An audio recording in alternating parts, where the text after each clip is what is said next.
sampaikan kepada otoritas kita dapati ada 3 jenis kesalahan utama. 3 kesalahan merupakan arti tindakan satu lebih, iaitu kesalahan di bawah Seksyen 61C kerana tiada permit atau dokumen yang sah sebab Akta Imigresen 1959 dan 53.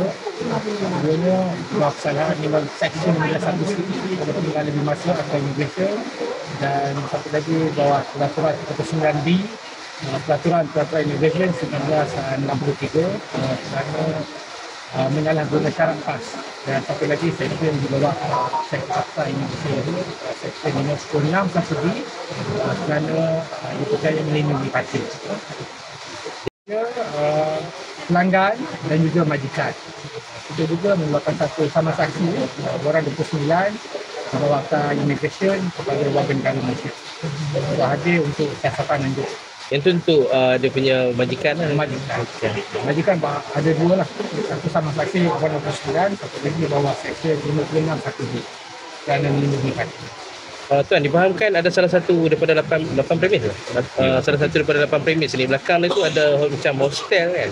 Jadi mungkin saya makan pihak gym macam mana tuan? Ya, kita ada nampak tadi. Jadi kita akan susul dengan tindakan yang sepatutnya dalam masa terdekat. Jadi amaran kepada majikan yang menggajikan parti ni. Untuk hari ini kita untuk saya memberikan satu peningkatan tegas kepada mana-mana warga asing yang berada di Malaysia untuk berbuat undang-undang, iaitu mesti mempunyai PAS yang sah yang dikeluarkan oleh Jabatan Imigresen, dan kepada mana-mana warga negara Malaysia atau warga asing yang menjadi majikan, mereka mestilah mendapatkan P3 yang sah, terutama apabila melibatkan warga asing, dan kepada masyarakat mestilah yang menyerahkan kita menjadi mata dan perlindungan.